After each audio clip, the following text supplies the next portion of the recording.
Você pegou, né? Nossa senhora, é mentira que pegou piau, que aí.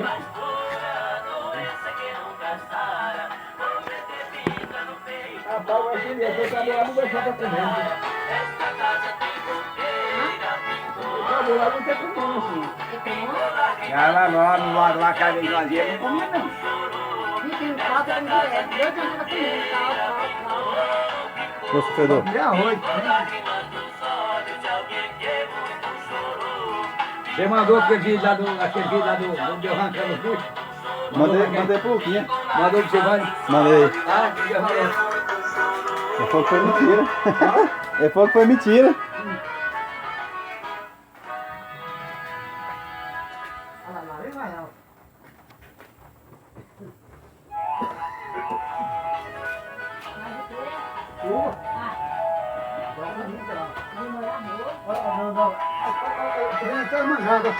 Deixou a chuveira, sei lá na roça, quebrar o milho, levar pra dentro, fazer pamonha, né?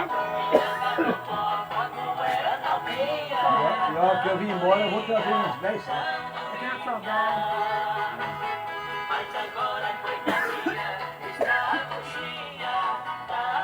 Pra um que vai se... Ah, não sei. O outro rola, filho, tudo é vizinhança.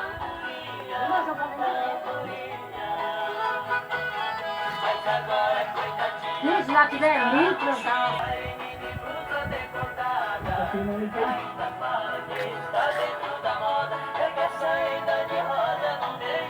Abre os olhos.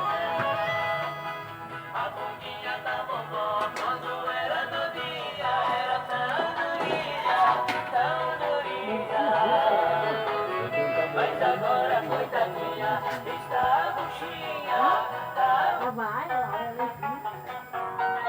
Eu morei mais de ano lá na casa da mãe dela. ela olha assim.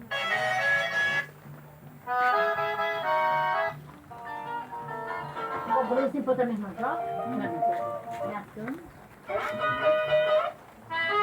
Você tem roçar, que não tem que ser isso. Uma flor de gás.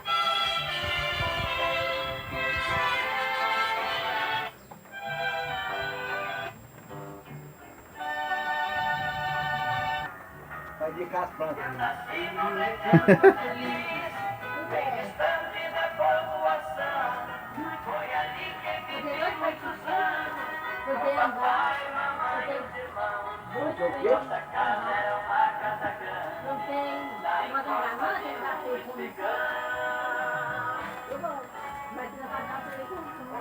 Depois que eu dou valor, eu chegar no lugar, eu quero de mandar.